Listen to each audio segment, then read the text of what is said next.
السلام عليكم. إن الحمد لله نحمده ونستعينه ونستغفره ونعوذ بالله من شرور أنفسنا ومن سيئات أعمالنا.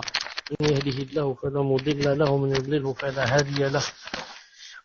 وأشهد أن لا إله إلا الله وحده لا شريك له وأشهد أن محمدا صلى الله عليه وسلم عبده ورسوله. يا أيها الذين آمنوا اتقوا الله حق تقاته ولا تموتن إلا وأنتم مسلمون. يا أيها الناس اتقوا ربكم الذي خلقكم من نفس واحدة وخلق منها زوجها وبث منهما رجالا كثيرا ونساء واتقوا الله الذي تساءلون به والأرحام إن الله كان عليكم رقيبا. يا أيها الذين آمنوا اتقوا الله وقولوا قولا سديدا يصلح لكم أعمالكم ويغفر لكم ذنوبكم ومن يطع الله ورسوله فقد فاز فوزا عظيما.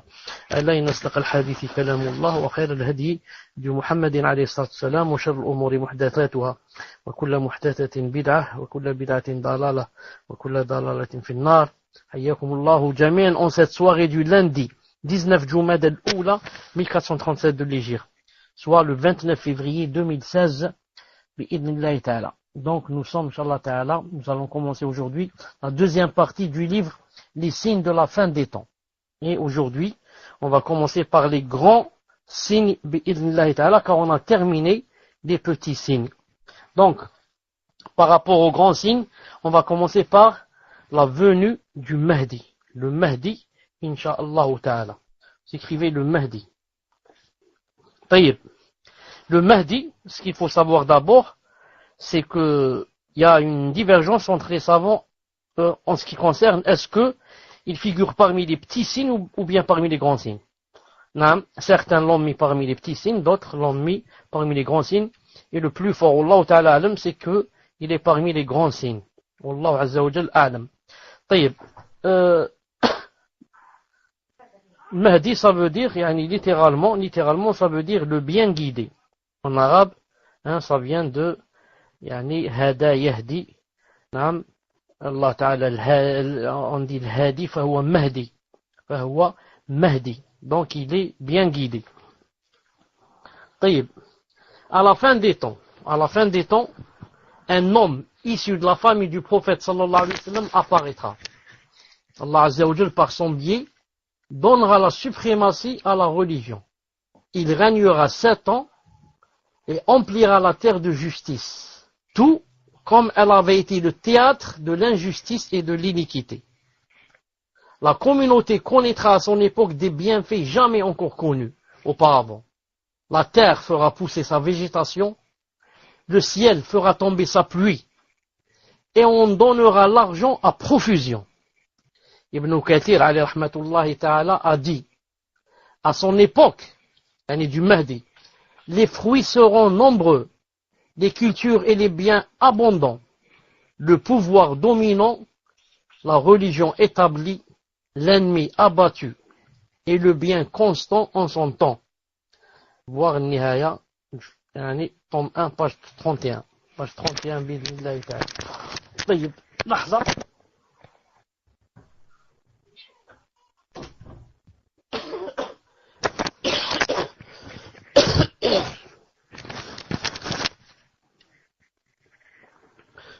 Maintenant, on va voir son nom et sa description. Son nom et sa description. Cet homme, qui est le Mahdi, a le même nom que le nom du messager d'Allah sallallahu alayhi wa sallam, et le nom de son père est identique. Le nom de son père est identique à celui du père du prophète sallallahu alayhi wa sallam. Donc, deux choses. Le même nom que son nom et le même nom que le nom du père du prophète sallallahu alayhi wa sallam. Ainsi, il s'appelle Muhammad ou bien Ahmed ibn Abdillah. Car le prophète alayhi wa sallam, son père s'appelait Abdullah. Donc celui-là il s'appelle Ahmed ou bien Muhammad ibn Abdillah. Il est de la descendance de Fatima radiyallahu ta'ala anha, la fille du messager d'Allah sallallahu alayhi wa sallam. Plus précisément, il est de la descendance de Al-Hassan ibn Ali radiyallahu ta'ala anhu. Ibn Kathir alayhi rahmatullah dit au sujet du Mahdi, il s'agit de Muhammad ibn Abdillah, l'Alawite, le Fatimide, le Hassanide. Voir Nihaya, tome 1, page 29. Donc, Ibn Kathir, qu'est-ce qu'il a dit de lui, rahimahullah ta'ala? Il s'agit de Muhammad ibn Abdillah, l'Alawite, le Fatimide, le Hassanide, radiyallahu ta'ala. L'Alawite, ça veut dire de Ali, Alawite. Naam. Le Fatimide, de Fatima. Et Hassanide, de Hassan, radiyallahu ta'ala anhu. Sa description, rapportée dans les textes est qu'il a, le Mahdi, a le front dégarni. Il a le front dégarni et le nez aquilin. Il a le front dégarni, nez aquilin. Le nez aquilin, ça veut dire un nez fin et courbé en bec d'aigle. Un nez fin et courbé en bec d'aigle.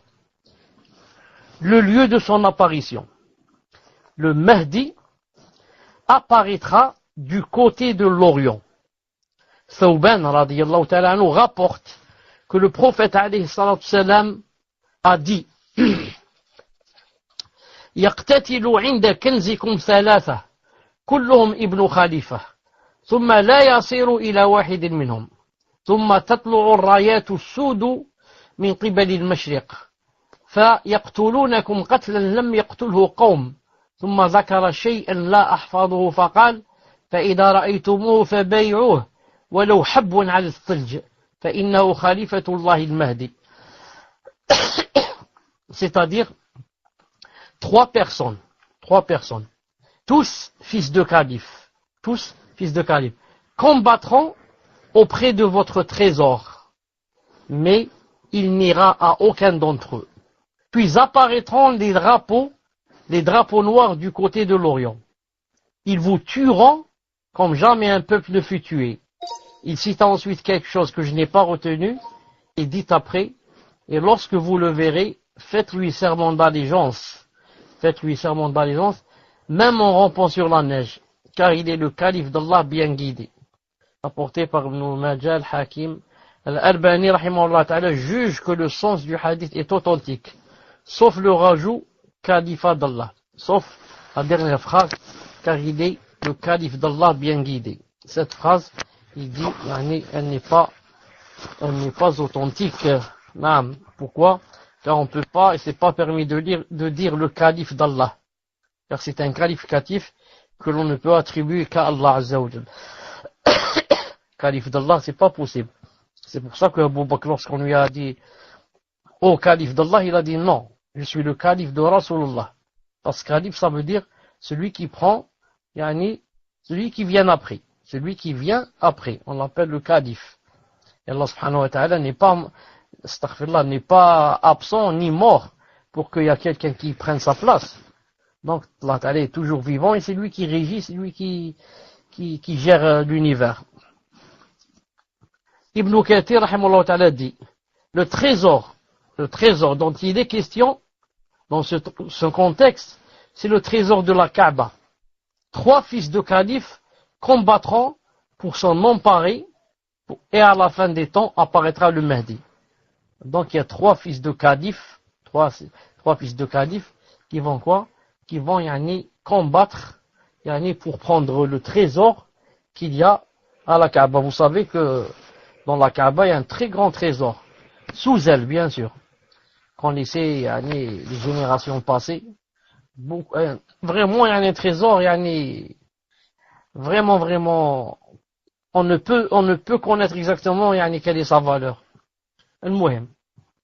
Son apparition se fera dans l'un des pays d'Orient. Il parle du Mahdi. Son apparition se fera dans l'un des pays d'Orient.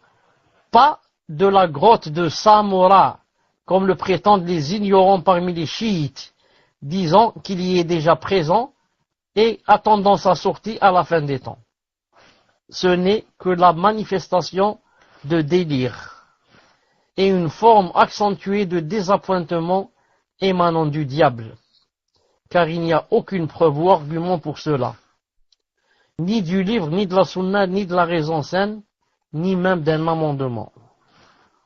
Il a dit également, Ibn Kathir, il sera soutenu, donc ici, qu'est-ce qu'il a dit? Vous savez que les chiites, les rawafites disent quoi? Disent que le Mahdi existe déjà, bien sûr, pour eux, et ce n'est pas notre Mahdi, c'est pas celui que le prophète islam a annoncé. Ils disent que celui qui se trouve déjà dans une grotte. Il est rentré dans la grotte à l'âge de 5 ans, dans une ville qui s'appelle Samura, la grotte de Samura. Non. Mais ce sont des ignorants, comme vous le savez, mais la vérité c'est qu'il n'est pas encore venu ce Mahdi. Il dit également, il sera soutenu par des gens de l'Orient. Ils lui porteront secours et asseoiront son pouvoir et son autorité. Leurs drapeaux seront également noirs, apparats, ayant très haut respect. Car le drapeau du messager d'Allah sallallahu alayhi wa sallam était noir. On l'appelait l'iqab. Tout ceci pour dire que le Mahdi, loué, est annoncé pour la fin des temps, fera son apparition et sa sortie sera du côté de l'Orient. On lui fera allégeance dans la demeure sacrée, comme le prouvent certains hadiths. Les preuves dans la sunna de son apparition. Les preuves dans la sunna de son apparition. Les hadiths authentiques prouvent l'apparition du Mahdi. Certains de ces textes évoquent le Mahdi, tandis que d'autres se contentent uniquement de faire sa description.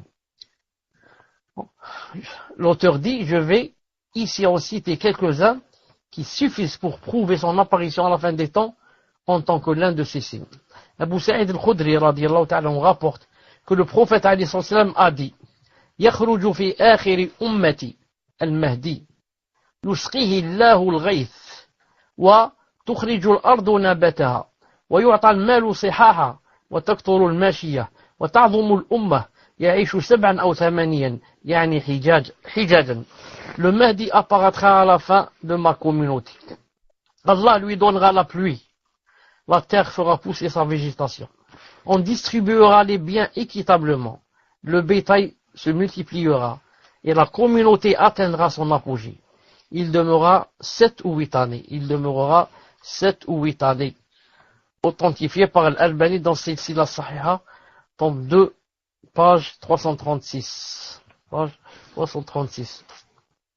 Il rapporte également, c'est-à-dire Abu Sa'id Khudri radiyallahu ta'ala anhu, que le prophète sallallahu alayhi wa sallam a dit أبشركم بالمهدي يبعث في أمتي على اختلاف من الناس وزلازل فيملأ الأرض قسطا وعدلا كما ملئت جورا وظلما يرضى عنه ساكن السماء وساكن الأرض يقسم المال صحاحا. Je vous annonce la venue du Mahdi qui sera envoyé entre divergences parmi les gens et tremblements de terre. Alors il emplira la terre de justice et d'équité, tout comme elle fut emplie d'injustice et de tyrannie. L'accepteront l'habitant du ciel et celui de la terre. Il distribuera les biens véritablement.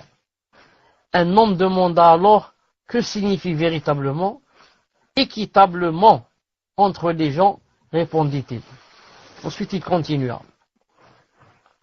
ويملأ الله قلوب أمة محمد صلى الله عليه وسلم غنى ويسعهم عدله حتى يأمر مناديا فينادي فيقول من له في مال حاجة فما يقوم من الناس إلا رجل فيقول ائت السدانة يعني الخازن فقل له إن المهدي يأمرك أن تعطيني مالا فيقول له احثي حتى إذا جعله في حجره وأبرزه ندم فيقول كنت أشجع أمة محمد نفسا وأعجز عني ما وسعهم قال فيرده فلا يقبل منه فيقال له إنا لا نأخذ شيئا أعطيناه فيكون كذلك 7 سنين أو 8 سنين أو 9 سنين ثم لا خير في العيش بعده أو قال ثم لا خير في الحياة بعده.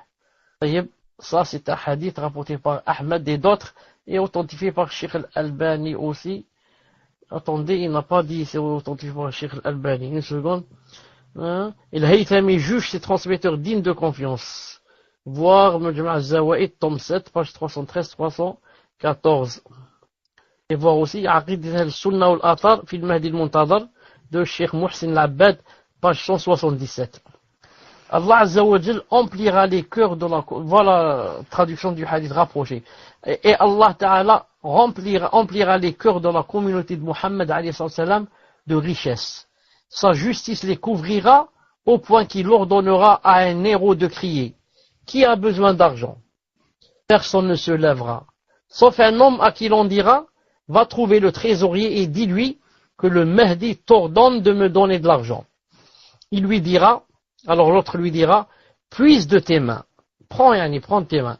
Et lorsqu'il le mettra sur ses genoux et regardera bien ce qu'il a pris, il regrettera. Il regrettera en disant, je possède l'âme la plus cupide au sein de la communauté de Mohammed. Ne me suffit-il pas donc ce qui leur convient? Il le rendra, mais on ne l'acceptera pas de lui. Il lui sera dit que nous ne reprenons rien de ce que nous donnons. Alors il en sera ainsi durant 7 années ou 8 années ou 9. Et par la suite, il n'y aura aucun bien dans la vie.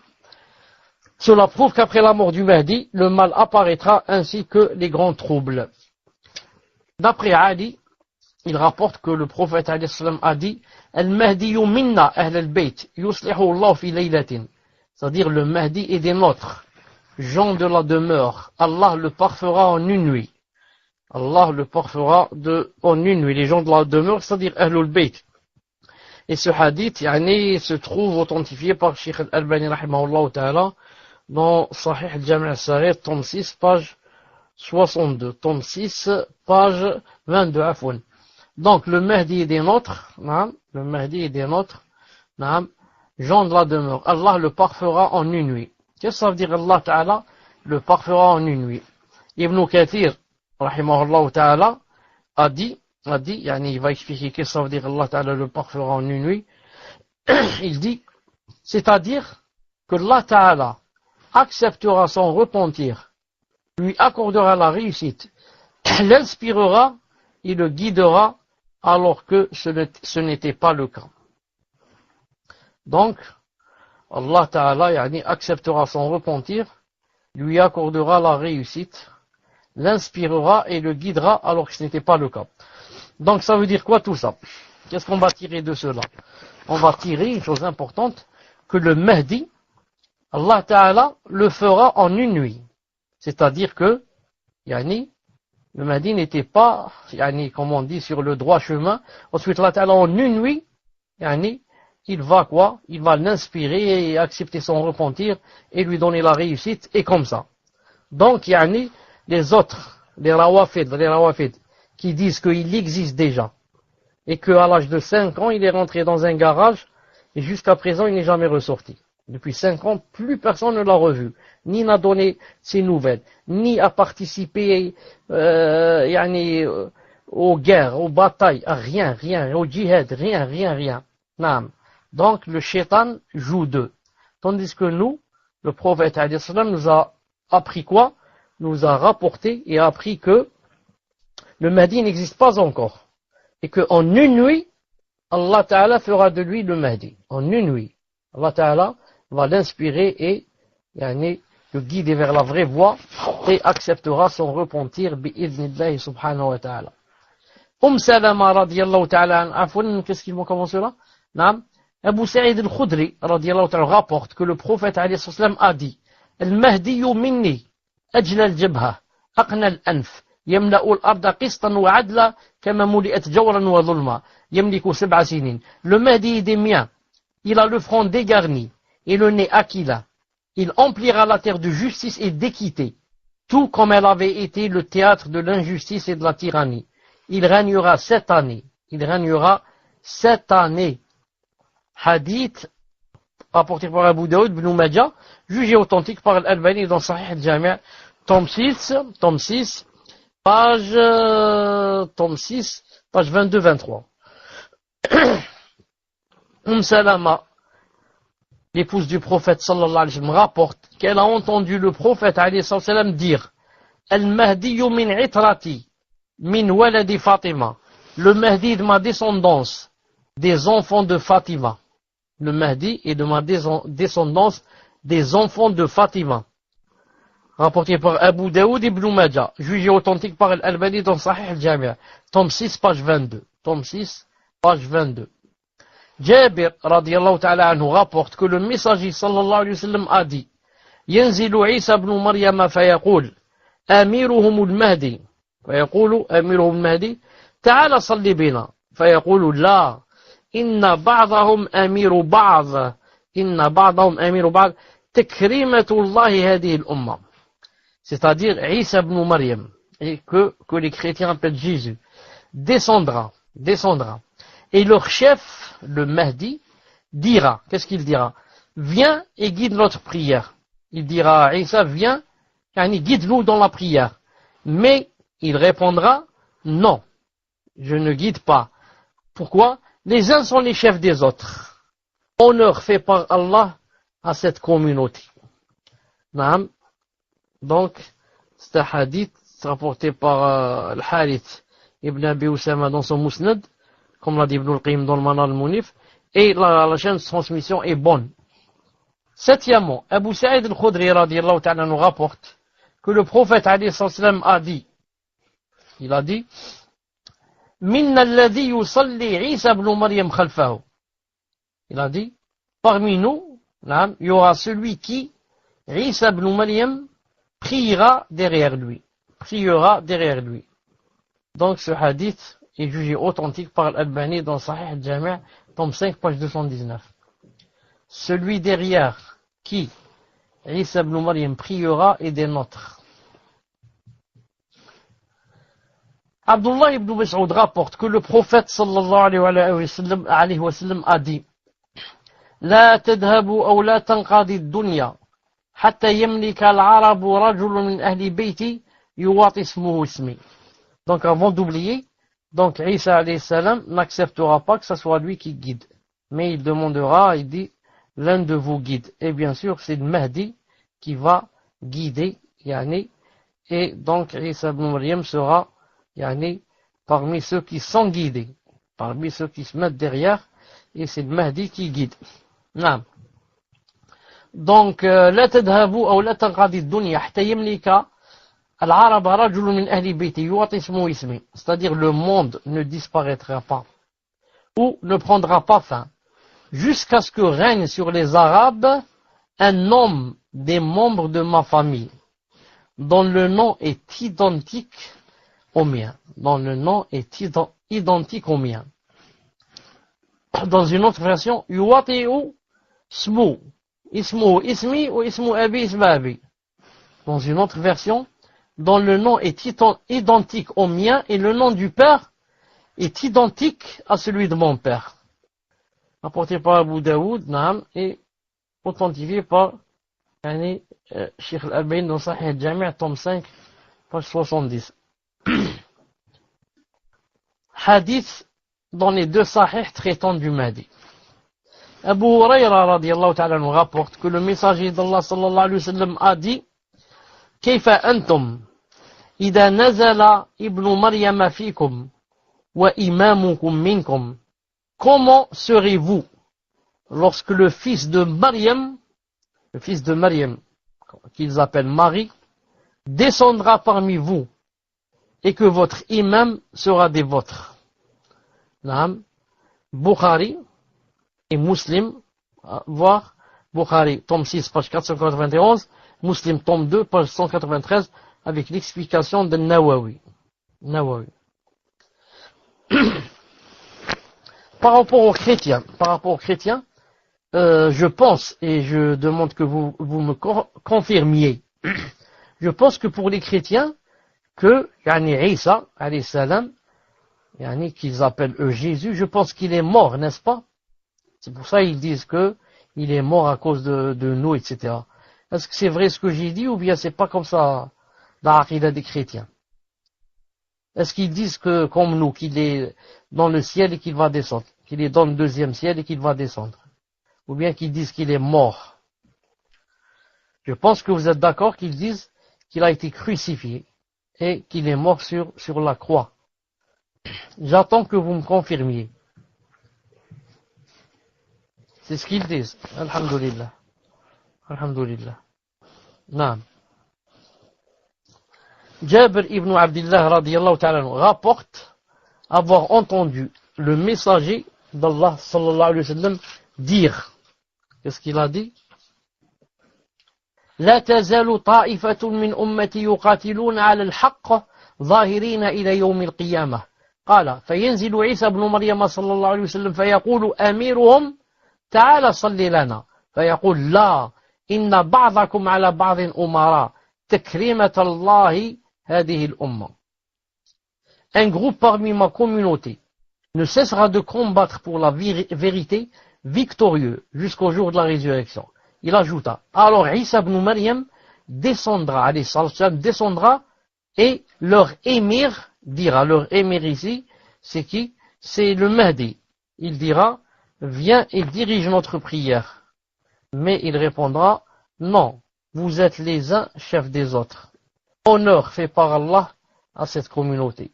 Rapporté par Muslim, yani, c'est un hadith authentique bi'idhnillahi ta'ala. Non.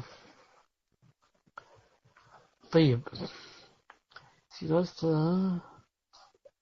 Jabir ibn Abdullah radiyallahu ta'ala nous rapporte que le prophète sallallahu alayhi wa sallam a dit, يكون في آخر أمتي خليفة يحثي المال حيثا لا يعده عددا. يكون في آخر أمتي خليفة يحثي المال حيثا لا يعده عددا. Il y aura à la fin de ma communauté un calife qui donnera les biens à profusion et sans compter. À profusion et sans compter. Al-Jurayri, l'un des transmetteurs du hadith, dit, je demandais à Abu Nadra et Abu al-Ala, croyez-vous qu'il s'agisse de Omar ibn Abdelaziz? Ils répondirent non. Ce hadith est rapporté par Muslim, tome 18, page 38-39. Ainsi, ces textes rapportés dans les recueils authentiques de Bukhari Muslim prouvent deux choses. La première, c'est qu'au moment de la descente de Isa alayhi salam du ciel, celui qui aura le pouvoir sur les musulmans sera un homme d'entre eux. Et c'est bien sûr le Mahdi. La seconde, la présence de leur émir pour la prière, le fait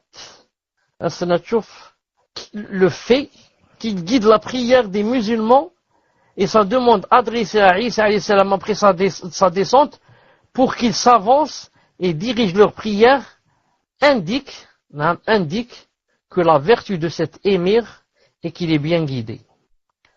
La présence de leur émir pour la prière et le fait qu'il guide la prière des musulmans et sa demande adressée à Isa après sa descente pour qu'il s'avance et dirige la prière indique que la vertu de cet émir est qu'il est bien guidé. Donc, c'est bien le Mahdi. Même si le terme Mahdi n'y est pas explicitement mentionné, les hadiths indiquent les caractéristiques d'un homme vertueux qui dirigera les musulmans en ce temps. Je veux dire, lorsqu'il a dit le terme Mahdi n'est pas explicitement mentionné, c'est-à-dire dans le Bukhari ou Muslim. Dans le Bukhari ou Muslim, qui n'a pas été cité. Mais ça indique que c'est le Mahdi, ça parle de lui, d'un homme vertueux qui va diriger les musulmans en ce temps. Et d'autres hadiths ont été rapportés dans les Sunan, les Musnad et autres, expliquant ces textes rapportés par le Bukhari Muslim et prouvant que cet homme vertueux s'appelle Muhammad ibn Abdillah, que l'on surnomme le Mahdi. En effet, certains textes de la Sunna en expliquent d'autres.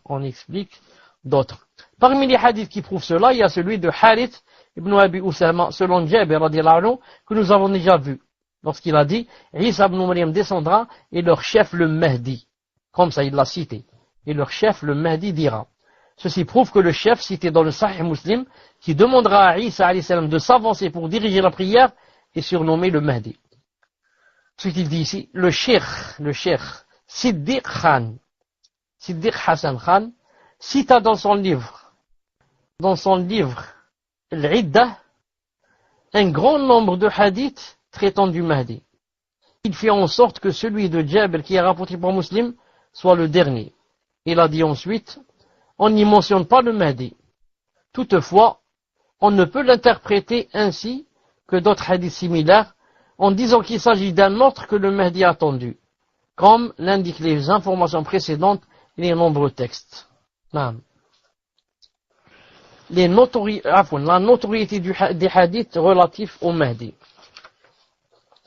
On va citer ici. Une seconde. Les hadiths que j'ai cités précédemment et d'autres que je n'ai pas mentionnés ici, dit l'auteur, de peur de faire trop long, indiquent la notoriété du sens de tawattur. Naam, tawattur, mutawatira. Ma'nawi, des textes concernant le Mahdi, chose qu'ont souligné certains imams et savants, dont voici quelques noms. L'érudit Abu al-Hassan al-Abiri dit: les informations d'après le messager de Allah sont notoires et abondent en mentionnant le Mahdi, qu'il fait partie des gens de la demeure, qu'il régnera 7 ans et qu'il propagera l'équité sur terre, que Isa alayhi salam sortira et l'aidera à tuer le Messie Dajjal, le faux Messie, qu'il guidera cette communauté dans la prière et que Isa priera derrière lui. Mohammed al-Barzanji, rahimahullah ta'ala, dit dans le livre Al-Ish'a' li Ashrat Sa'a, il dit: le 3e chapitre concerne les signes importants et événements précurseurs proches qui seront suivis de l'heure. Ceux-ci sont nombreux, parmi eux il y a le Mahdi qui est le premier. Sache d'ailleurs que les hadiths le concernant, aussi diverses soient leurs versions, sont pratiquement illimités. L'éminent savant Mohammed Safarini a dit: nombreux sont les récits concernant son apparition, celle du Mahdi, au point qu'ils ont atteint le degré de notoriété de sens, c'est-à-dire tawatur ma'nawi. Cela est répandu parmi les savants de la Sunna, si bien que cela compte parmi leurs croyances. Ensuite, il cite quelques hadiths et textes concernant la sortie du Mahdi, ainsi que les noms de certains compagnons qui les ont rapportés. Puis il dit: il a été rapporté par ceux qui ont été cités parmi les compagnons et parmi ceux qui ne l'ont pas été, de même que des épigones après eux, il fut rapporté en plusieurs versions, dans l'ensemble induit la science catégorique, la foi en la sortie du Mahdi est donc obligatoire, comme il a été établi chez les gens de science et consigné dans les professions de foi des gens de la Sunna et de l'unité. Shawkani a dit: les hadiths qui nous a été permis de trouver concernant la notoriété de ce qui a été rapporté au sujet du Mahdi sont au nombre de 50. Il en est qui sont authentiques ou fiables et d'autres faibles, mais pouvant être fortifiés. Ils sont notoires sans le moindre doute et sans la moindre équivoque. D'ailleurs, on peut qualifier ce qui est moins répandu de notoire selon toutes les terminologies retranscrites dans les fondements du hadith et de la jurisprudence. Quant aux récits transmis par les compagnons mentionnant le Mahdi, ils sont également très nombreux. Ils sont de l'ordre de ce qui est imputé au prophète sallam, car ce domaine ne donne lieu à aucun effort d'interprétation juridique. Enfin, Siddiq Hassan Khan, rahimahullah, a dit: les hadiths rapportés à son sujet, le Mahdi, malgré leurs versions, sont très nombreux. Ils atteignent le degré de notoriété de sens. Ils se trouvent dans les Sunan et autres recueils de l'islam, tels que les Mu'jam et les Musnad. Et enfin, le cheikh Mohammed ibn Ja'far al-Qattani a dit: en bref, les hadiths relatifs au Mahdi attendus sont notoires, de même que ceux concernant l'imposteur et la descente de notre maître Isa ibn Maryam. Ensuite, il va citer certains des savants qui ont écrit des livres sur le Mahdi, spécialement sur le Mahdi. En plus des célèbres recueils de hadiths tels que les 4 Sunan et les Musnad tels que Musnad Ahmed, Musnad al-Bazzar, Musnad Abi Ya'la, Musnad al-Harith ibn Abi Usama, Mustadrak al-Hakim, Musnad ibn Abi Shayba, Sahih ibn Khuzayma et autres ouvrages dans lesquels sont cités des hadiths relatifs au Mahdi, un groupe de savants ont écrit des livres spécialement dédiés au Mahdi attendu, dans lesquels ils ont mentionné un grand nombre de hadiths le concernant. Parmi ceux-là, il y a l'érudit Abu Bakr ibn Khaythama, qui a écrit les hadiths relatifs au Mahdi. Il y a aussi Suyuti, qui composa un opuscule, c'est-à-dire un juz, qui l'intitula Al-Urf al-Wardi fi Akhbar al-Mahdi. Il y a aussi Ibn Kathir, rahimahullah, qui mentionna dans son livre Nihaya, un opuscule, il y a des juz spécialement pour le Mahdi. Il y a aussi Ali al-Muttaqi al-Hindi, qui a une épître, risala, concernant le Mahdi. Il y a aussi Ibn Hajar al-Makki, qui a un livre qui l'intitula Al-Qawl al-Mukhtasar fi alamat al-Mahdi al-Muntadar. Il y a aussi le Mullah Ali al-Qari, qui a un livre intitulé Al-Mashrab al-Wardi fi Madhab al-Mahdi. Et enfin, il y a Al-Mar'i ibn Yusuf al-Hanbali, qui a écrit un livre qui s'appelle Fawaid al-Fikar fi Zuhur al-Muntadar. Ça c'est d'après l'auteur, mais son vrai nom, ce n'est pas Fawaid al-Fikar, mais son vrai nom c'est Fara'id Fawaid al-Fikr fi l'imam al-Mahdi al-Muntadar. Fara'id Fawaid al-Fikr fi l'imam al-Mahdi al-Muntadar. Il y a aussi Shawkani qui a écrit التوحيد في تواتر ما جاء في المهدي المنتظر.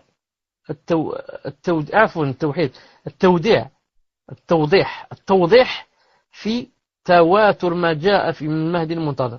Et enfin Siddiq Khan rahimahullah, l'éminent savant Badr al-Milan Mounir, Mohamed ibn Ismail al-Amil Yamani, qui compila les hadiths confirmant l'apparition du Mahdi de la famille de Mohammed al-Islam et qui se manifestera à la fin des temps.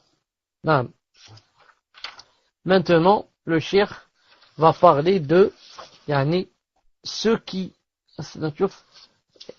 vont, je vais voir d'abord combien il reste de temps pour l'Aïcha, parce qu'il va parler de ceux qui vont nier la venue du Mahdi. Il y a des savants donc, qui font partie de la Sunna, mais qui ont nié, subhanallah, la venue du Mahdi. طيب. Il faut que vous sachiez, qu'on lise un peu cela pour que vous sachiez, pourquoi. Car demain, on va vous citer des savants et on va vous dire, regarde, tel savant fait partie de Al-Sunnah et il a dit qu'il n'y a pas le Mahdi, qu'il ne va pas venir. Il dit ici, il est triste que certains écrivains contemporains dénigrent l'apparition du Mahdi, décrivent les hadiths à ce sujet comme contradictoires et faux, et prétendent que le Mahdi n'est qu'une légende inventée par les chiites. Parce que c'est vrai, les chiites ont leur Mahdi. Donc certains al-Sunnah, on dit que, donc il n'y a pas de Mahdi, c'est les chiites qui l'ont inventé, donc il n'y a ni chez eux, ni chez nous. Alors que c'est pas vrai. Certains de ces écrivains ont été imprégnés, ont été influencés de la vie connue d'Ibn Khaldoun, le chroniqueur. Qui ne connaît pas Ibn Khaldoun, rahimahullah ta'ala, au sujet de l'affaiblissement des hadiths du Mahdi. Donc, Ibn Khaldoun, dans ses livres et dans le Muqaddimah et Tarikh, etc., tous les hadiths du Mahdi, il a dit ce sont des hadiths faibles. Par conséquent, il n'y a pas de Mahdi. Alors beaucoup se sont influencés de sa parole, malgré que Ibn Khaldoun ne figure pas parmi l'élite dans ce domaine. Ibn Khaldoun, sa spécialité, c'est pas l'authentification des hadiths. Donc c'est beaucoup plus un historien. Donc, comment délaisser les gens spécialistes en la matière qui disent hadith sahih, délaisser le Bukhari, Muslim et les Sunan, et ensuite dire Ibn Khaldoun a dit que les hadiths sont faibles. Non, ça tient pas debout.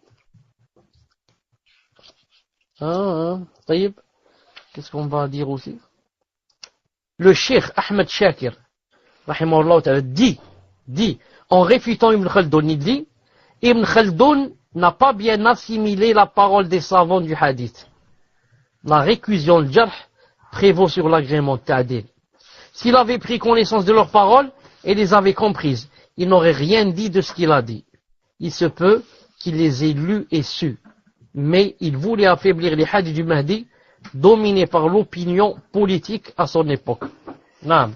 Donc d'après Mohamed Shakir, Ahmed Shakir, rahimahullah ta'ala, c'est même une petite accusation. Il dit que, c'est-à-dire à part que Ibn Khaldoun, c'est pas sa spécialité dans les hadiths, c'est pour ça qu'il les a affaiblis. Il dit, mais il a été influencé par l'opinion politique à son époque. À son époque, il vivait, une époque où on disait qu'il n'y avait pas de Mahdi. Donc lui, il ne va pas venir avec quelque chose de nouveau et ça va lui faire des problèmes et je ne sais quoi. Il a dit donc, il était influencé par l'opinion de son époque. Ensuite, il explique que ce qu'a écrit Ibn Khaldoun à ce sujet concernant le Mahdi est plein d'erreurs donne les noms de transmetteurs et la mention des défauts. Et il lui trouve des excuses en disant que cela pourrait provenir des scribes et de la négligence des correcteurs. Et là, c'est mieux.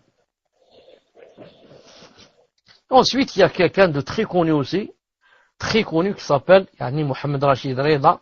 Mohamed Rashid Reda, qui a tafsir le Manar. Et celui-là aussi, a réfuté les hadiths du Mahdi.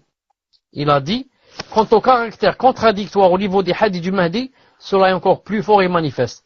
Concilier les versions est d'autant plus difficile. Ceux qui les rejettent sont plus nombreux et l'équivoque à leurs propos est d'autant plus manifeste. Ensuite, c'est quoi son excuse ou son délit? Il dit, c'est pour cela que les deux cheikhs, c'est-à-dire Bukhari et Muslim, n'ont tenu compte d'aucune de ces versions dans les deux sahih. Vous avez remarqué, dans les deux sahih, c'est pas cité le Mahdi. Mais on parle de quelqu'un qui a les mêmes caractéristiques. Donc lui, il se base sur ça. Il dit pourquoi, dans Bukhari et Muslim, il n'a pas cité le Mahdi. Ensuite, il dit, elles furent, c'est quoi, attendez, de quoi il parle ici, ces versions de hadith, il dit, elles furent la source de grande corruption et de troubles au sein des peuples islamiques. Pourquoi? Ça n'a rien à voir. Quelque chose qui vient du prophète, qui nous annonce la venue du Mahdi. Peut-être que, autrefois, ça faisait des fitanes ou je ne sais quoi, mais, alhamdoulilah, c'est juste croire, avoir ça dans le cœur, que le Mahdi va venir et voilà ses caractéristiques, c'est tout. Mais c'est un peu vrai, il y a eu beaucoup de fitna, des guerres même, à cause du Mahdi, surtout entre les chiites et les autres. Il cite ensuite quelques exemples de contradictions dans les hadiths de Mahdi et leurs erreurs, comme il prétend. Parmi ceux-là, il dit, les versions les plus célèbres au sujet de son nom et de celui de son père, selon les gens de la Sunna, indiquent que c'est Muhammad ibn Abdullah. Et dans une autre version, c'est Ahmed ibn Abdullah. Les chiites imamites sont d'accord pour dire que c'est Muhammad ibn Hassan al-Askari. Donc d'après lui, d'après Rashid Reda, ce qu'il trouve aussi comme excuse, qu'est-ce qu'il va dire? Il va dire, alors pourquoi dans certaines versions, le Mahdi s'appelle Ahmed ibn Abdullah et dans d'autres il s'appelle Muhammad ibn Abdullah. Il dit donc c'est une preuve que les hadiths ne sont pas authentiques. Non, c'est pas vrai.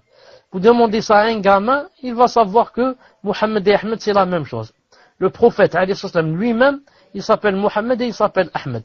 Vous savez ça. ومبشر برسول بعدي يعني يأتي اسمه ماذا اسمه أحمد. Donc Ahmed et Muhammad, c'est pas une raison pour dire que puisque c'est dans une version Ahmed, dans une autre Muhammad, donc le hadith n'est pas authentique. Au contraire, il dit, il est connu de son ascendance qu'il est alawite fatimide parmi les enfants de Hassan. Dans certaines versions parmi les enfants de Hussein, ce qui corrobore la vie des chiites imamites.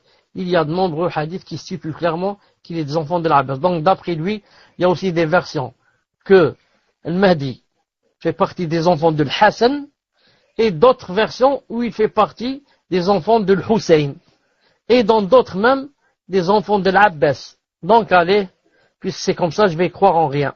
Et il dit donc, il n'y a pas. On répondra à ce qu'a dit le Cheikh Rashid Reda, que les versions concernant l'apparition du Mahdi sont authentiques et notoires par leur sens, comme il a été précédemment vu. Quant à la prétention que les deux cheikhs n'ont tenu compte d'aucun hadith au sujet du Mahdi, nous disons, la sunna tout entière n'a pas été retranscrite dans les deux sahih uniquement. De nombreux hadiths authentiques ont été rapportés ailleurs, dans les sunnah, les musnad, les mu'jam et autres. Naam, s'il n'y a pas dans les deux sahih, ça ne veut pas dire que s'il y a un autre hadith authentique qui n'est pas dans les sahih, dans Bukhari Muslim, ça veut dire on ne va pas l'utiliser, on va dire non. Puisque ce hadith n'existe pas dans les deux sahih, donc il n'est pas authentique. Ça, c'est pas vrai. Aucun savant dans le monde musulman n'a dit cela. Aucun savant n'a dit, si je ne trouve pas le hadith dans Sahih al-Bukhari et Sahih Muslim, pour moi, le hadith n'est pas vrai, n'est pas authentique. C'est pas vrai. Et alors, il est sunan. Naam, qu'est-ce qu'ils font? Il est masanid, il est majami', il est, naam, et tous les savants, ce qu'ils ont écrit. Naam, qu'est-ce qu'on va faire de leurs livres où il y a des milliers de hadiths? Seulement, on va dire Bukhari Muslim, ce sont deux livres dont les deux auteurs, c'est-à-dire Bukhari et Muslim, se sont mis des conditions sévères pour accepter le hadith, c'est tout. Ça veut dire, c'est pour ça que tout ce qu'il y a est authentique, surtout dans le Bukhari, à part quelques hadiths dans Muslim. Mais, comme Bukhari, il s'est mis des conditions sévères, sinon il ne fait pas rentrer un hadith dans son livre. Mais ça ne veut pas dire que les hadiths qu'il n'a pas mis dans son livre ne sont pas authentiques, non. Ça veut dire seulement qu'ils ne remplissent pas les conditions qu'il s'est fixées lui. Lui, il s'est fixé des conditions, il dit, si le hadith ne remplit pas telle et telle condition, je ne le mets pas dans mon livre. Sans pour autant dire que le hadith n'est pas authentique, non. Mais je ne le mets pas dans mon livre, il ne remplit pas telle et telle condition. C'est tout. Ibn Kathir a dit, Al-Bukhari et Muslim ne se sont pas fixés de rapporter l'ensemble des hadiths jugés authentiques, justement. Bukhari et Muslim n'ont pas dit, venez, on va mettre tous les hadiths authentiques dans nos deux livres. Non, c'est pas ça. Ils ont authentifié des hadiths qui ne se trouvent pas dans leurs ouvrages, comme le mentionne Tirmidhi et d'autres. À savoir que le Bukhari a authentifié des hadiths qui ne sont pas dans son livre, mais dans les Sunan et les autres. Non. طيب, on arrête ici, il a appelé à la prière. On se rencontre, Inch'Allah Ta'ala, dans une demi-heure. Subhanak Allahumma bihamdik. Ashhadu an la ilaha illa anta astaghfiruka wa atubu ilayk. Assalamu alaykum wa rahmatullahi wa barakatuh. Je t'entends. واسمك فوزي. Je t'entends, تفضل. طيب, barakallahu fikum Cheikh. Donc, on commence avec la première question d'un frère. Ahsanallahu alaykum Cheikh. Ma question porte sur les nafilas. Si l'on joint Dhuhr et Asr, à l'heure du Dhuhr, peut-on faire des nafilas tout de suite après? Ou est-ce que l'interdiction de faire des nafilas entre Asr et Maghrib commence après l'heure du Asr? Barakallahu fikum. Tfadal Cheikh. Donc ma question porte sur les nafilas. Si l'on joue un Dhuhr, si l'on joue un Dhuhr et Asr à l'heure du Dhuhr, peut-on faire des nafilas tout de suite après? Ou est-ce que l'interdiction de faire des nafilas entre Asr et Maghrib commence après l'heure du Asr? Je réponds pour la première question, je n'ai pas compris la dernière. Si quelqu'un va joindre entre Dhuhr et Asr, donc qu'est-ce qu'il fait? S'il n'est pas en voyage, il fait d'abord les 4 qui sont avant Dhuhr. Ça. Ensuite, qu'est-ce qu'il fait? Il prie Salat al-Dhuhr. Ensuite, il fait 2 après Dhuhr. Ensuite, immédiatement après, il fait l'Asr. C'est pour ça que on a posé cette question à Cheikh Ibn Uthaymin rahimahullah ta'ala. Celle-là, est-ce qu'on peut faire les nafilas quand on joue entre 2 salats? Il a dit oui. Il a dit l'essentiel, c'est de prier les 2 salats dans le même moment. Il a dit, mais faire la nafila, ne pas faire, c'est autre chose, on peut les faire. Donc, je fais les 4 avant Dhuhr, ensuite je prie Dhuhr, je fais 2 après, et juste après, je joins le Asr avec le Dhuhr. Tfadal, Inch'Allah, pour la deuxième question. Barakallahu fikum Cheikh. Donc on va passer à la deuxième question d'une sœur. Ma question concerne le fait de regrouper les salawats. Étant étudiante à l'université, j'ai un cours de 17h15 à 20h, un jour par semaine, ce qui me fait donc manquer Salat Asr dans son temps. Khair Inch'Allah. J'aurais voulu savoir s'il m'était permis de regrouper Salat al-Asr au moment de Salat Dhuhr, ce jour-là. Car, dans le cas contraire, il faudrait que je trouve un endroit dans la fac, ce qui me ferait encourir le risque de me faire suspendre. Jazakallahu khairan, tafadal ya Cheikh. Taïb, puisque lire les questions c'est une amana, il faudrait savoir que la sœur a dit à la fin, ce qui me ferait encourir le risque de me faire surprendre, et non pas suspendre. Car suspendre, ça veut dire on l'arrête de la fac. Et surprendre, donc on va la surprendre en train de prier. Ma fiche mouchkil, Fawzi. Mais est-ce que, si on la surprend en train de prier, est-ce que ça induit à suspendre? Voilà. Donc si on la surprend, peut-être on va la suspendre. Wallahu ta'ala alam. Al-muhim, si c'est vraiment difficile et il n'y a pas de solution. C'est-à-dire, ou bien je groupe, ou bien je ne prie pas à l'heure. Donc grouper, c'est mieux que, ou c'est moins grave que de ne pas prier à l'heure et de prier salat al-asr avec le maghrib, ou bien après le maghrib, puisqu'il y a une solution de grouper, et puisque ça se fait pas tout le temps. Alhamdulillah, c'est une permission d'Allah subhanahu wa ta'ala. Juste une petite remarque pour les admins. Nous, quand on a ouvert, pendant les questions-réponses, le fait de poser la question sur les salats et Arida, à condition que ça ne prenne pas toutes les questions, d'abord, et deuxièmement, que ça ne commence pas par les questions de salat et autres. On voudrait que ça commence par exemple par les questions qui ont rapport avec le cours. Ensuite, on enchaîne, à partir de la troisième, quatrième question, on commence les autres questions. Sinon, pour garder la relation entre le cours et les questions, Inch'Allah ta'ala. Tfadlal. Naam, cher, barakallahu fikum. Barakallahu fikum de m'avoir repris sur le mot. Naam, c'était bien surprendre. Désolé pour l'erreur. Naam, donc on passe à la troisième question. Troisième question, question d'un frère. Qu'Allah vous récompense grandement, cher, pour votre patience et les cours que vous nous donnez. Amin. Ma question concerne le Mahdi. Vous avez dit tout à l'heure qu'Allah l'a façonné, accepté, son repenti et lui accordé la réussite en une nuit. Il me semble que c'est ça. Cela veut-il dire qu'il existait déjà en tant qu'homme banal, ou est-ce qu'Allah l'a créé cette nuit-là? Pouvez-vous m'éclairer, s'il vous plaît? Tfadal ya Cheikh.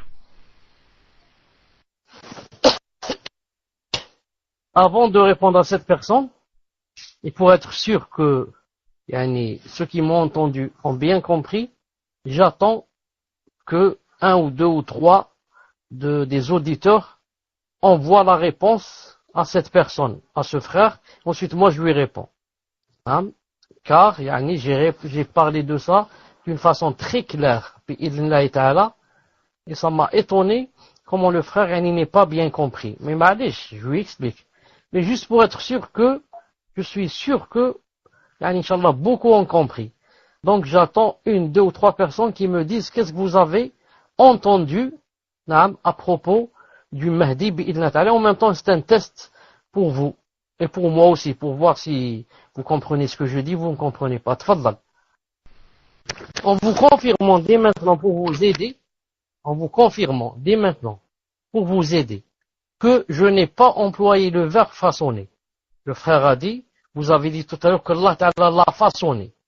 Je suis archi sûr, naam, que je n'ai pas employé ce verbe du tout, le verbe façonner.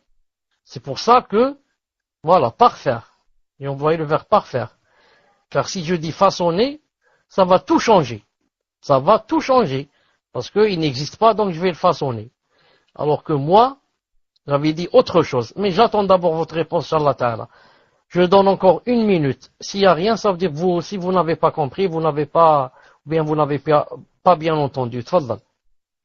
Non, mais moi j'ai une réponse d'une personne qui dit assalamu alaikum. J'ai entendu qu'on avait dit que le Mahdi sera créé comme tout le monde et viendra un jour dans sa vie où Allah acceptera son repenti et le guidera et il aura la révélation en une nuit. Allahu a'lam.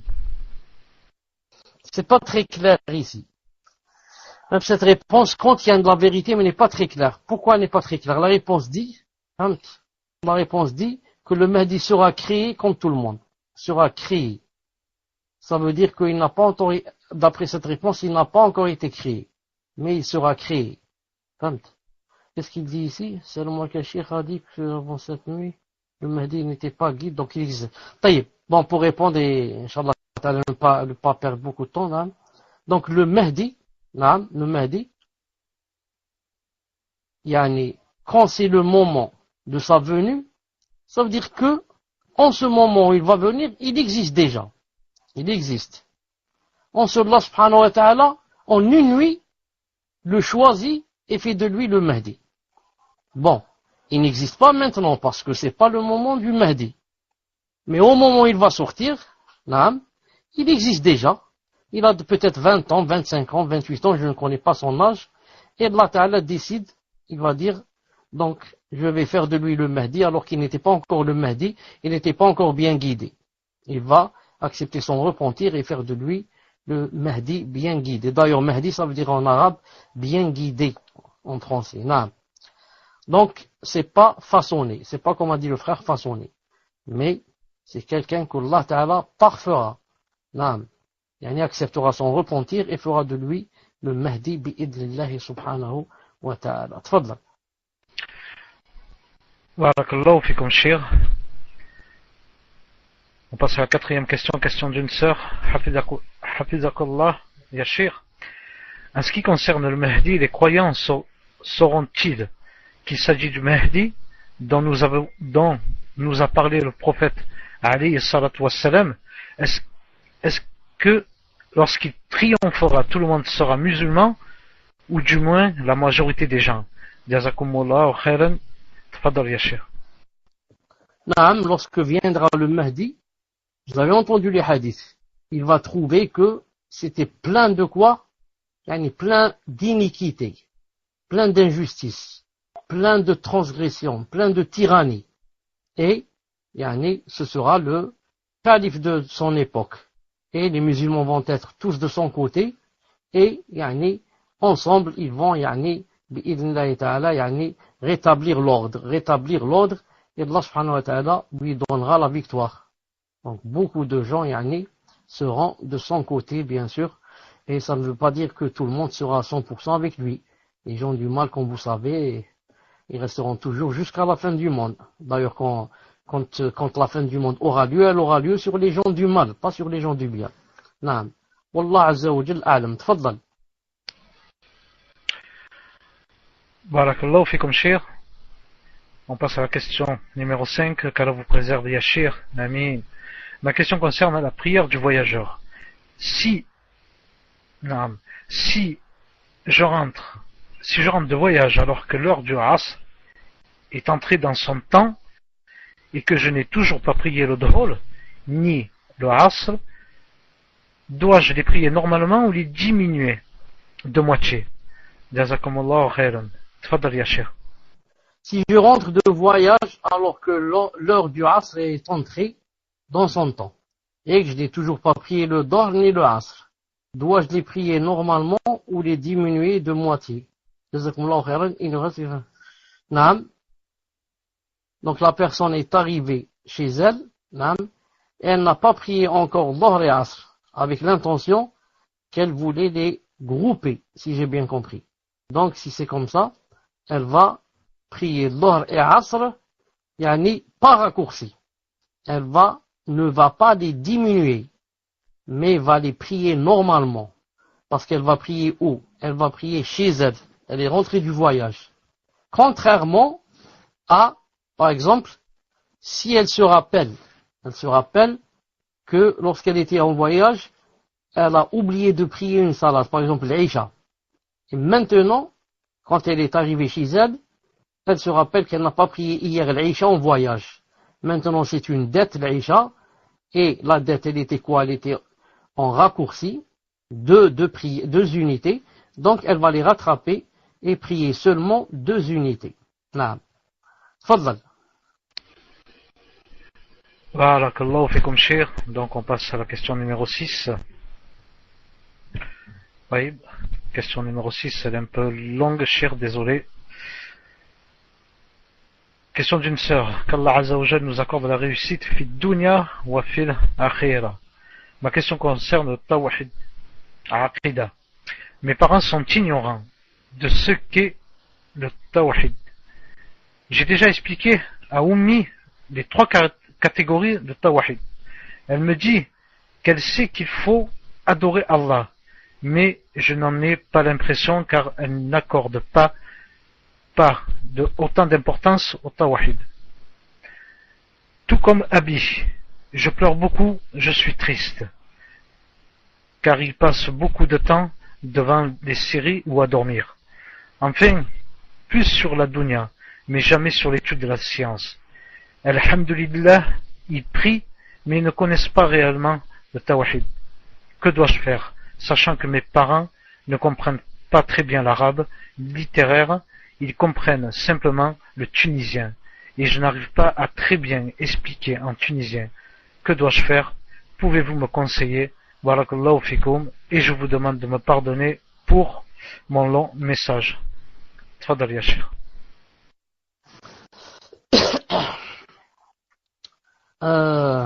Naam. Ce qu'il faut savoir, c'est que l'essentiel, c'est quoi? C'est d'appliquer le tawhid. C'est d'appliquer le tawhid.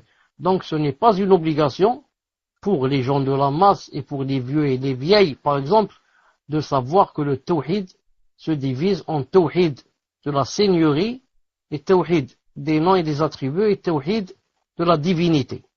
Ce n'est pas obligé. L'essentiel, c'est que il a dans le cœur et dans les actes tawhid la seigneurie. C'est-à-dire, il sait que c'est Allah Ta'ala qui, dans la vie, dans la mort, qui nous donne le rizq, c'est lui qui c'est lui qui gère le monde. Et comme ça.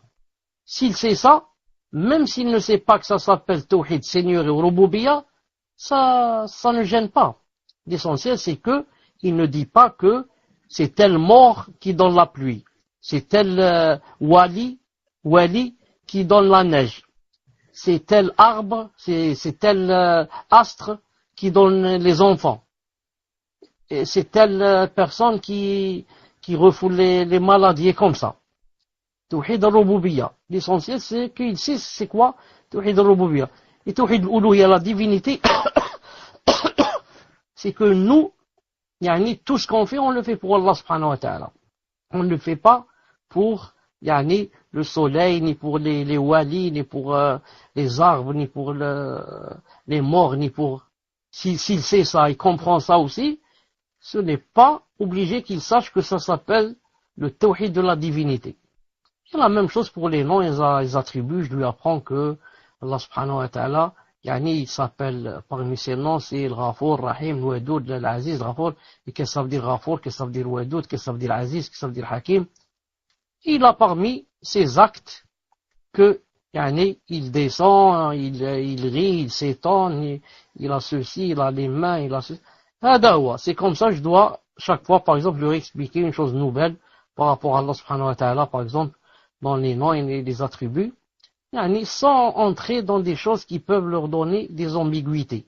Car une vieille, ou un vieux peut-être, si je vais lui dire que Allah subhanahu wa ta'ala a des yeux, il va s'imaginer des yeux comme nous.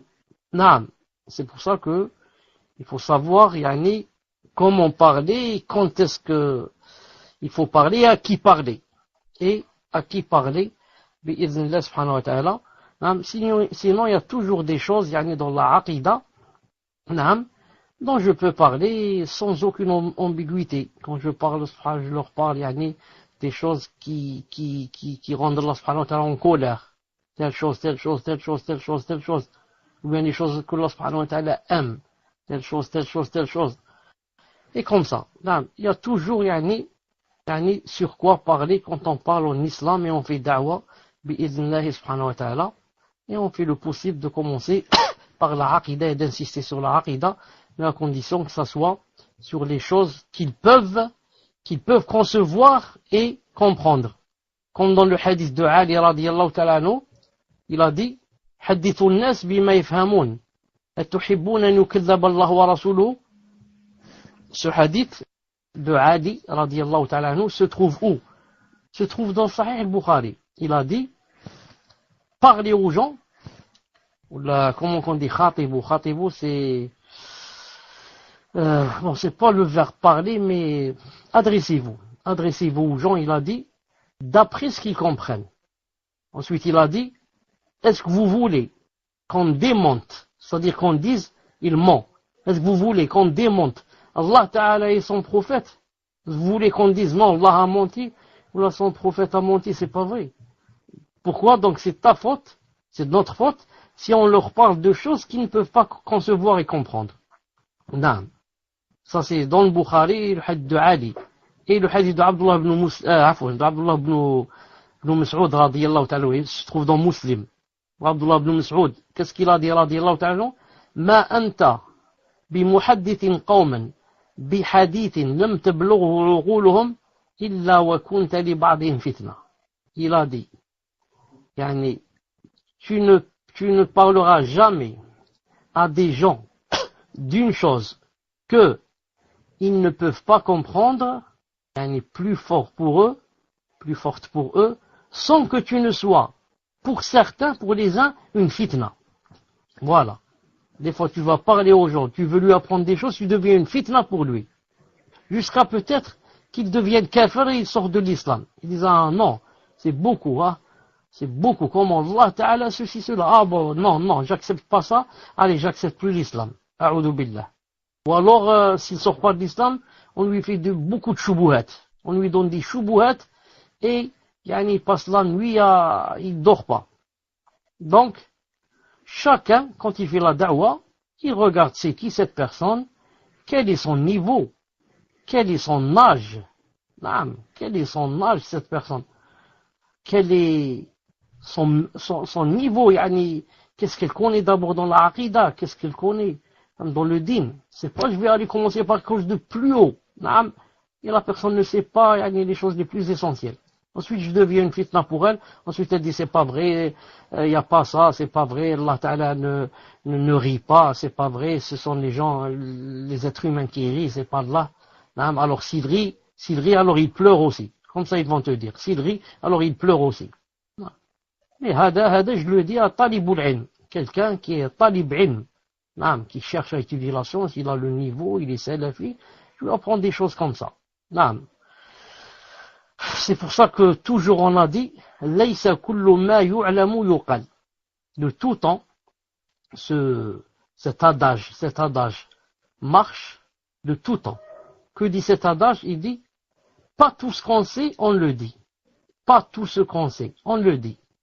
Ça ne veut pas dire que si tout ce que tu sais, tu vas le dire à tout le monde. Non. Tout ce que je sais, j'en prends de ce que je sais, telle partie, je la dis à X. Une autre partie, je la dis seulement à Y. Si cette partie, toute vérité n'est pas bonne à dire. C'est-à-dire, n'est pas bonne. Dans le sens où, yani, ne se dit pas à tout le monde. Ne se dit pas à tout le monde. Toute vérité, ne se dit pas à tout le monde. Voilà. Ça veut dire, il y a telle chose que je dis à X, telle chose que je dis à Y seulement, telle chose que je dis à Z, et ce que j'ai dit à X, si je le dis à Y, il ne va pas l'accepter. Ce que j'ai dit à Z, si je le dis à Y, il ne l'accepte pas. Ils n'ont pas le même niveau, ils n'ont pas la même compréhension, ils n'ont pas le même degré d'intelligence, ils n'ont pas, et comme ça. Il faut avoir beaucoup de hikmah et de sagesse et faire beaucoup de calculs avant de parler avec les gens, bi'idhnillahi ta'ala. Tfaddal. Barakallahu fikum cher. On passe à la question numéro 7, question d'une sœur. Barakallahu fik cher pour ce cours bénéfique ainsi qu'aux admins pour le travail que vous faites. Amin. Ma question est au sujet du destin. Je ne sais pas si cette question a déjà été posée. Allah connaît notre futur, nos gestes et nos paroles. Avant même que nous agissions, je voulais alors savoir si Allah a aussi prédestiné nos pensées, ainsi que nos rêves. Salam alaikum wa jazakallahu khairan. Tfadal ya Cheikh. Naam. Exactement, c'est comme ça. Naam. Tout est prédestiné. Nos pensées, nos rêves, nos espoirs, nos souhaits. Tout ce qui tourne dans le cœur. Tout ce qui tourne dans la tête. Naam. Et même la chose que tu n'as pas faite. Si tu l'avais faite, qu'est-ce qu'elle aurait donné? Aujourd'hui, moi, par exemple, je suis à Blida. Je n'ai pas été à Alger, ça. Je suis à Blida. J'ai pas quitté Blida aujourd'hui. Allah Ta'ala sait que, même si aujourd'hui j'ai été à Alger, alors que j'ai pas été, il sait qu'est-ce que j'aurais fait là-bas. Alors que je suis pas été. Je suis toujours à Blida. Alors que nous, on sait pas. On sait pas ce qu'a fait une personne, ce que fera la personne, jusqu'à ce qu'elle aille vers tel et tel endroit. Allah Ta'ala, même ce que tu n'as pas fait, si tu l'avais fait, il l'aurait su. Donc voilà, Inch'Allah Ta'ala, pour la réponse, tout est prédestiné.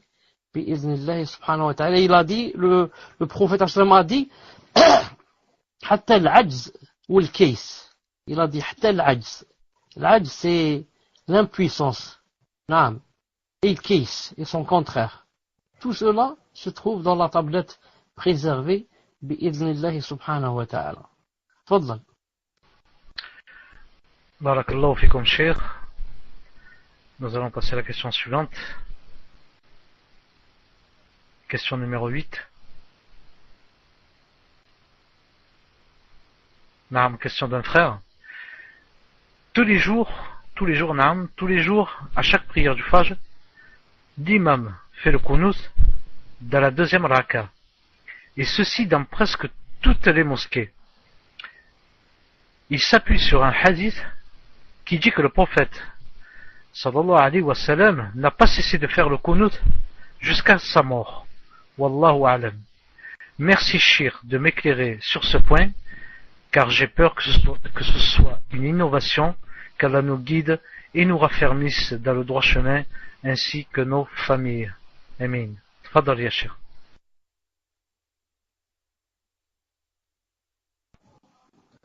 Il ne faut pas avoir peur que ça soit une innovation. Pourquoi? Car c'est une innovation. Il ne faut pas avoir peur, naam, je te dis, c'est une innovation que de faire le qunut, yani, tous les jours, yani, à Salat al-Fajr. Le prophète, sallallahu alayhi wa sallam, a fait le qunut quelque temps, un mois à peu près, à cause qu'il avait perdu beaucoup de récitateurs de Coran. Alors maintenant, si nous on fait le qunut, à cause qu'il s'est passé quelque chose de grave dans la Ummah, ça ne fait rien. On se serait, yani, on aurait pris le prophète alayhi sallam comme modèle. Mais, si on continue à le faire, alors qu'il n'y a rien, naam, et que, même certains savants ont dit que, si on le fait avec la permission, naam, du gouverneur. C'est pas ta tête, tu décides, tu dis, moi je vais faire qunut aujourd'hui. Toi tu fais qunut dans ta mosquée.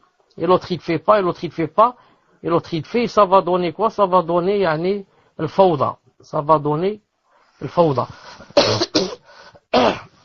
Ensuite, autre chose, si quelqu'un veut faire le qunut, il va dire que je vais faire le qunut à cause de la Ummah, Islam qui, allez, la Ummah qui n'est pas bien, ceci, cela, et comment ça.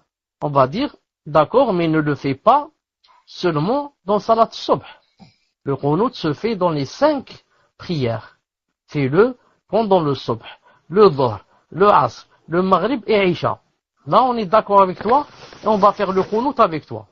Mais si tu le fais seulement pendant Salat Subh, ça veut dire, tu fais des bid'ah. Si tu n'arrêtes pas de le faire toute ta vie. Et si tu dis que le prophète islam ne s'est pas arrêté de le faire jusqu'à sa mort, on va dire il y a de deux choses l'une. Ou bien tu es un ignorant, tu sais pas que ça c'est pas vrai, ou bien tu es un mubtadi', tu sais que c'est vrai, tu sais que c'est pas vrai, et tu aimes les bid'ah. Wallahu ta'ala a'lam. Tfaddal. Barakallahu fikum, cheikh. Donc, on va passer à la question numéro 9, question d'un frère ou d'une sœur, Allahu a'lam. Question sur les ablutions. Quel est votre avis, cheikh, sur le fait de lever son index à la fin des ablutions? Est-ce obligatoire? Barakallahu fikum, cheikh. Tfadal ya cheikh.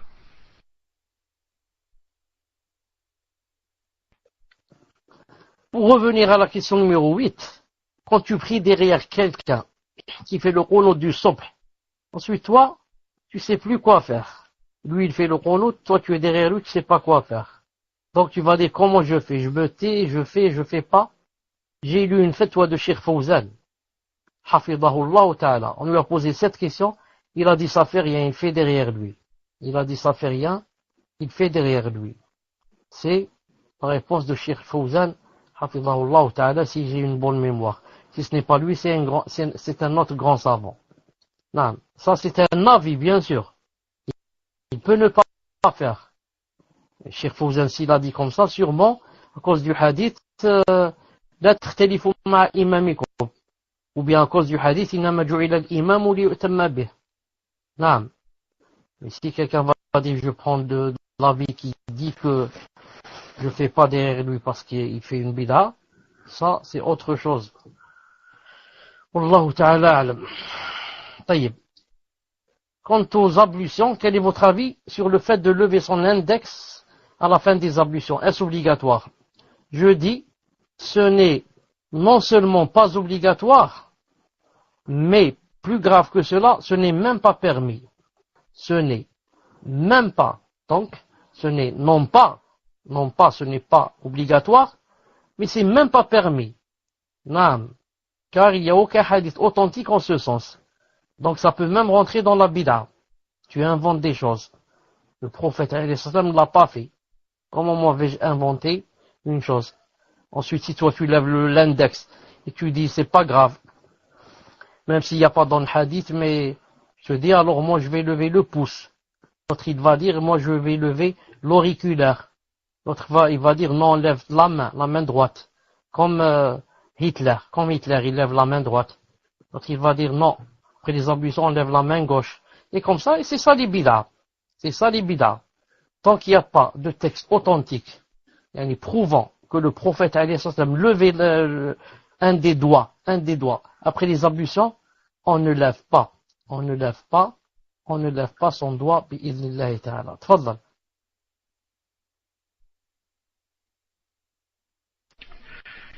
Barakallahu fikum cheikh. Donc on va passer à la dernière question, la 10e question d'un frère. Qu'Allah vous préserve, cheikh. Ma question porte sur la salat. Il m'est arrivé de prier sans le savoir dans la mauvaise direction. Ensuite, on m'a mis dans la bonne direction. Ma salat est-elle valable ou dois-je la refaire? Qu'Allah vous récompense. Fadal ya cheikh. Avant de répondre à cette question qui est la dernière, je voudrais vous dire que, Inch'Allah Ta'ala, quand on termine le livre de les signes de la fin des temps, d'ailleurs il ne contient que quelques signes, une dizaine à peu près. Non, peut-être ça va prendre 2-3 mois, je pense. Wallahu Ta'ala alam. Non, j'ai parlé avec quelqu'un des admins et il m'a suggéré qu'on fasse le lundi, toujours comme ça au milieu, parce que le lundi c'est fait pour les racins et chaque fois un nouveau livre. Il m'a suggéré qu'on fasse un livre de fiqh, un livre sur le fiqh, comment prier, les shurut de la salat et comme ça. Je pense que c'est très important, surtout que beaucoup de gens posent des questions sur la prière. Et dommage, beaucoup de gens n'étaient pas présents, ne se connaissaient pas, quand j'ai fait le livre de la prière du prophète, sallallahu alayhi wa sallam, du début jusqu'à sa fin. Donc, par rapport à la prière, je l'ai faite, bi'idhnillahi ta'ala, en détail. Mais n'empêche qu'il y a beaucoup de choses qui restent dans la prière qu'on n'a pas fait, comme par exemple, sujoud sahw, comment réparer sa salat, et ce qui a un rapport avec la salat. Donc, Inch'Allah ta'ala, après le livre qu'on fait sur les grands signes, on va passer à un livre sur le fiqh de la salat, de la zakat, de siyam, et comme ça, Inch'Allah ta'ala. Ensuite, alhamdoulilah que vous me rappelez une chose, mercredi prochain, normalement, à 80%, 90%, il n'y a pas cours, car je suis absent, bi'idhnillahi ta'ala. Mais il est possible que je rentre avant quoi? Avant mercredi. Donc, si je rentre avant mercredi, je vous avertirai sur Twitter, Inch'Allah Ta'ala. Sinon, normalement, mercredi prochain, il n'y a pas cours, bi'idhnillah subhanahu wa ta'ala. Revenons maintenant à la dernière question. Ma question porte sur la salat. Il m'est arrivé de prier sans le savoir dans la mauvaise direction. Ensuite, on m'a mis dans la bonne direction. Ma salat est-elle valable ou dois-je la refaire? Quand quelqu'un, écoutez bien la réponse, quand quelqu'un, il va par exemple chez des gens, il est invité, ou il arrive dans un endroit, dans un hôtel, par exemple, Il nous arrive d'aller à la Umrah ou là, donc je rentre à l'hôtel. Maintenant, je veux prier une nafila, ou là, je me suis pas réveillé pour l'Aïcha, je vais prier l'Aïcha. Donc, comment je vais faire? Est-ce que j'ai le droit de choisir un endroit et de dire, je prie ici, la Ghalb? Non. Qu'est-ce que je dois faire? Je dois demander où se trouve la Qibla. Donc, par rapport à l'hôtel, qu'est-ce que je fais? Par rapport à l'hôtel, je descends en bas à la direction. Et je demande où se trouve la Qibla, barakallahu fikum. Sinon, il est possible que sur le même palier où je suis, il y a un voisin qui était là avant moi et qui connaît la Qibla. Je lui dis, est-ce que tu connais la Qibla, barakallahu fikum, qu'il me montre. Si c'est quelqu'un de fiable. Si c'est pas quelqu'un de fiable et qui vraiment tient en son digne et ça, il me dit c'est comme ça la Qibla, peut-être même qu'il a demandé en bas. Maintenant, si je suis chez des invités, on me montre ma pièce, on me dit c'est là que vous allez dormir. Maintenant, j'ai pas encore prié 8, par exemple, ou alors une autre salade. Je n'ai pas le droit de prier directement, mais je demande au propriétaire de la maison. Je lui dis barakallahu fik, où se trouve la Qibla. Comme je lui demande où se trouve la salle de bain pour faire le wudu, les toilettes, et comme ça. Et la Qibla, c'est plus important. Je demande où est la Qibla, toujours.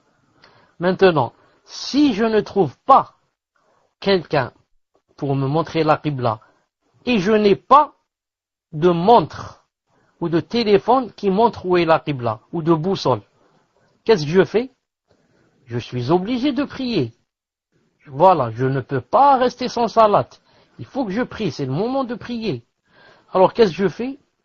Je choisis un endroit d'après où mon cœur va être apaisé.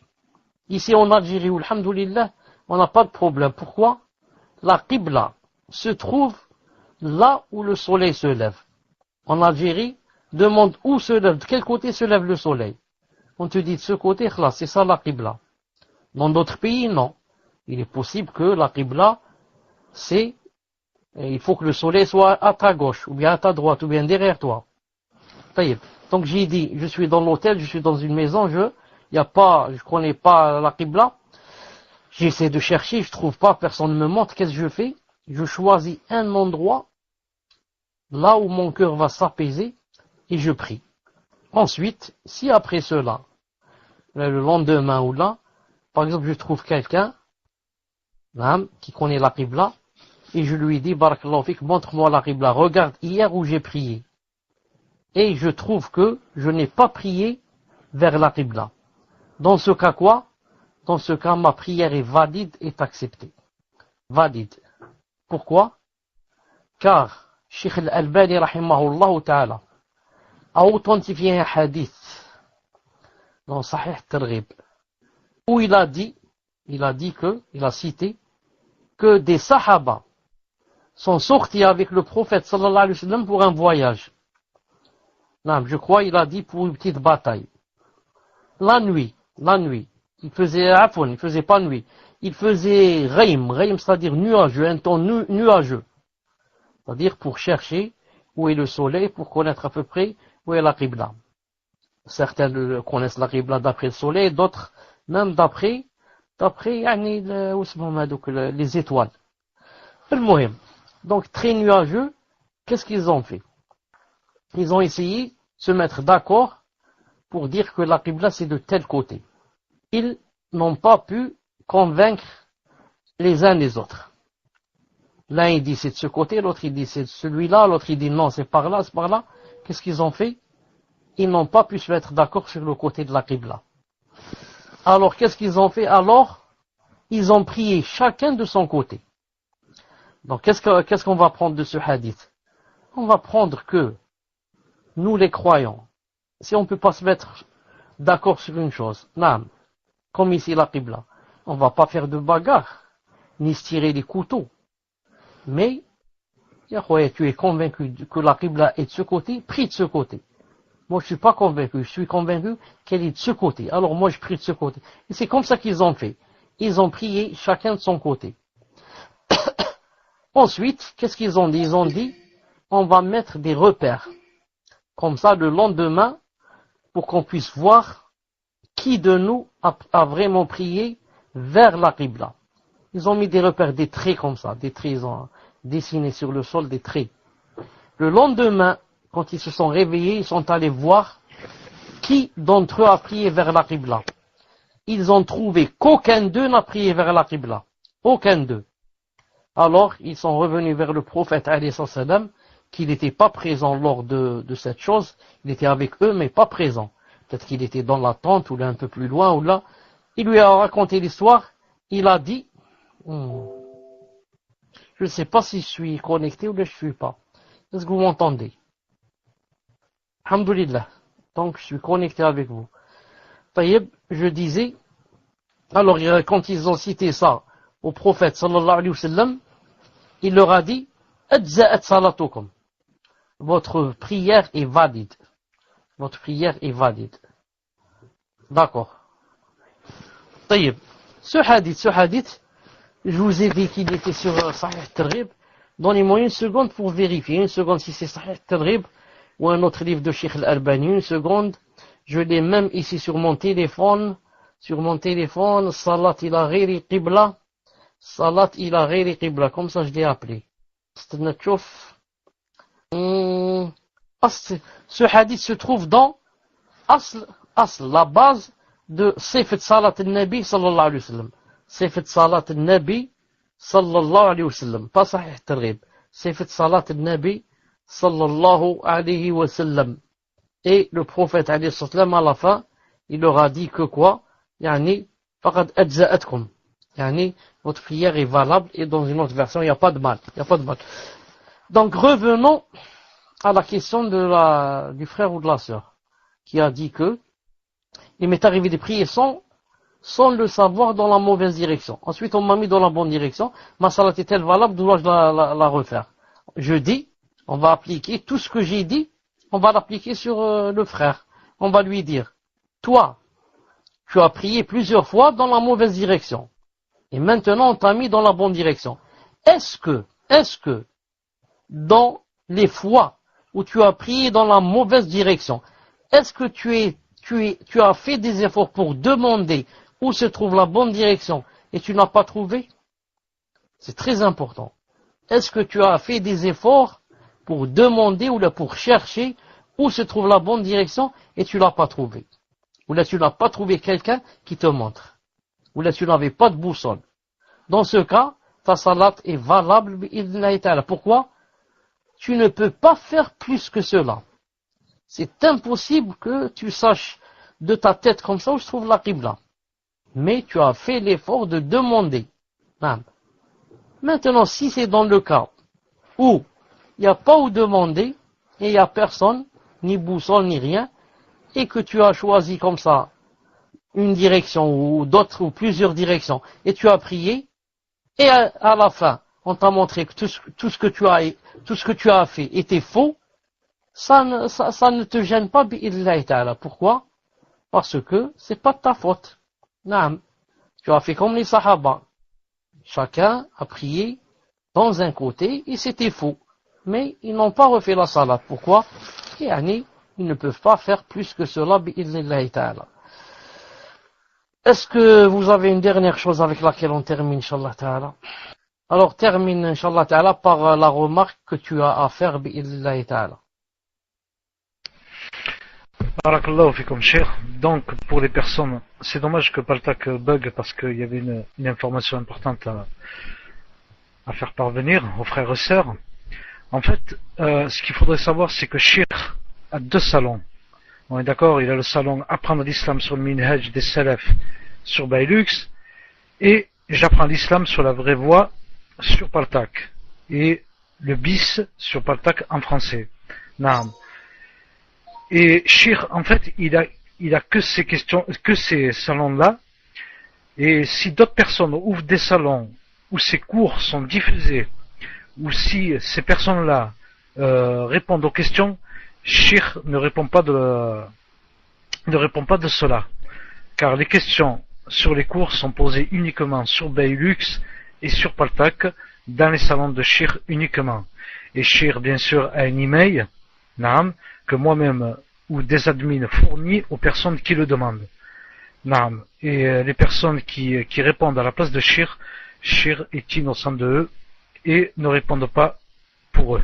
Barakallahu fikum, je sais pas Shir si j'étais bien clair. Naam, c'est-à-dire en d'autres termes, que il est arrivé que certains, comment dirais-je, yani, rediffusent certains de mes cours dans des salons. Or, des fois la personne rentre dans ce salon où on rediffuse et croit que je suis en train de faire en direct. Donc envoie une question à celui qui rediffuse, parce qu'elle entend ma voix. Elle dit donc, c'est moi qui suis en train de faire des cours en direct. Et des fois, donc, celui qui est en train de diffuser répond. Ça, c'est arrivé. Il dit non, ça, c'est pas haram, ou bien c'est haram, ou ceci, cela. Non, et la personne croit que c'est moi qui ai répondu. Donc, je voulais dire là que, par rapport à ces réponses-là, que c'est pas moi qui ai répondu. C'est pas moi, je réponds en direct, sur le Bailux, ou bien sur le salon du plateau qui retransfère en direct bi'idhnillahi ta'ala. Non. On va se rencontrer, Inch'Allah ta'ala, mercredi. Sinon, c'est comme j'ai dit, sinon, samedi, Inch'Allah ta'ala. Subhanakallahumma wa bihamdik, ashhadu an la ilaha illa ant, astaghfiruka wa atubu ilayk. Assalamu alaikum wa rahmatullahi wa barakatuh.